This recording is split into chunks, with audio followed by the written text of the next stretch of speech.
Look, when a voice like Morgan Freeman starts shaking, you know the situation isn't just bad, it's catastrophic.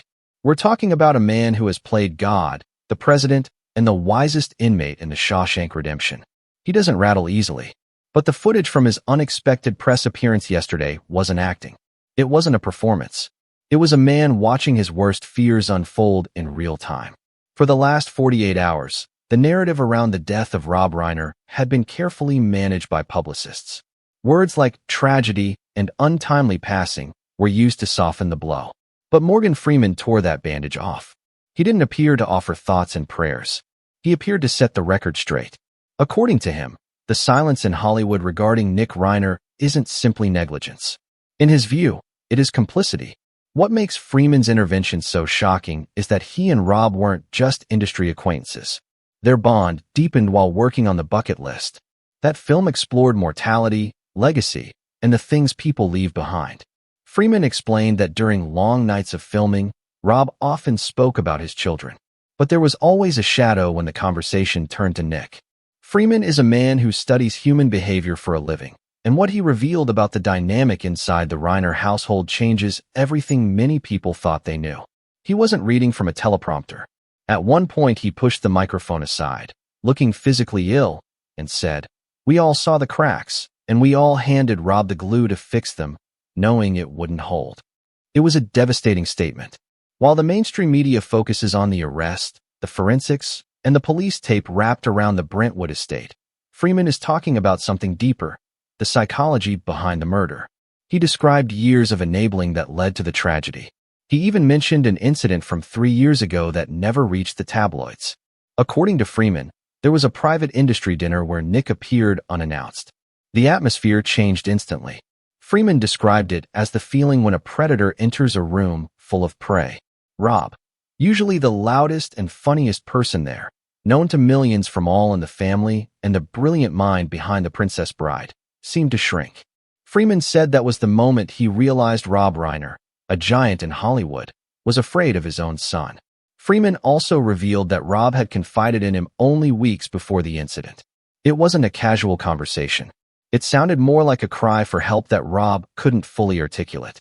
Freeman said Rob called him late one night asking hypothetical questions about tough love, about when it might be necessary to cut a child off completely. Imagine the weight of that moment.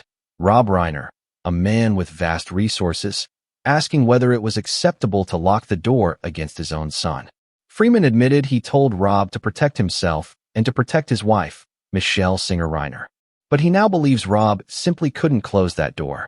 The compassion that made Rob such a powerful director, the same empathy that allowed him to create films like Stand By Me, may have been the very trait that Nick used against him. Freeman insisted the tragedy should not be portrayed as a sudden mental health snap. He used a word others have avoided, calculated. He believes Nick understood exactly what he was doing. He knew the rhythms of the house. He knew the security codes. He knew how his parents would respond. Tears would bring his mother's arms open. Threats would bring his father's wallet open. Freeman suggested that Rob and Michelle were victims of their own decency, trying to love a grenade into not exploding. He also hinted at details about the night of the attack that differ from the sterile police reports. The official description mentions multiple sharp force injuries, a cold, clinical phrase. Freeman described something darker. He spoke about the absence of defensive wounds on Rob. That detail implies trust. It suggests that until the final seconds, Rob did not believe his son would actually attack him. Freeman's voice cracked when he said, "Rob didn't die fighting a stranger. He died trying to hug his killer." That image alone may haunt Hollywood for years. Freeman broke the usual Hollywood code of silence for a reason. Normally, when a celebrity dies under scandalous circumstances, the industry's PR machinery moves quickly to protect the legacy. Freeman believes the opposite is necessary here. He argued that honoring Rob means exposing the truth about Nick. During the interview, anger simmered beneath Freeman's calm exterior. He accused friends, acquaintances, and industry figures of enabling Nick. People who gave him money when Rob cut him off. People who offered him opportunities because of his last name. Freeman said bluntly, "We created a monster by feeding it, and then we left Rob and Michelle alone in the cage with it." According to Freeman, Nick wasn't just a troubled youth. He was a 32-year-old man who had been given every possible resource: expensive rehabilitation programs, therapy, and career opportunities handed to him simply because he was Rob Reiner's son. Freeman predicted that Nick's legal defense will likely attempt to claim insanity or diminished capacity. He rejected that argument outright. He said he had spoken with Nick and found him lucid and manipulative. Coming from someone with Freeman's reputation, those words carry enormous influence even before any trial begins. The shockwaves from Freeman's comments are already being felt. Other actors close to Rob, including figures like Billy Crystal and Tom Cruise, have remained silent so far. Freeman also dismissed rumors that Rob had provoked the violence or that there had been abuse in the household. Instead, he described the Reiner home as a sanctuary and portrayed Michelle Singer Reiner as a compassionate figure who spent years trying to reconcile father and son. One particularly haunting detail Freeman mentioned involved a script Rob had been working on shortly before his death. It was apparently a deeply personal project.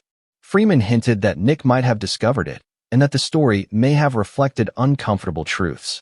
If Nick saw himself portrayed in those pages, not as a hero, but as a villain, it might have triggered something volatile. Freeman didn't elaborate further, but the implication was chilling. Rob was writing his truth, he said. And truth is dangerous in a house built on lies. Freeman also revealed he spoke with Michelle just 2 days before the tragedy.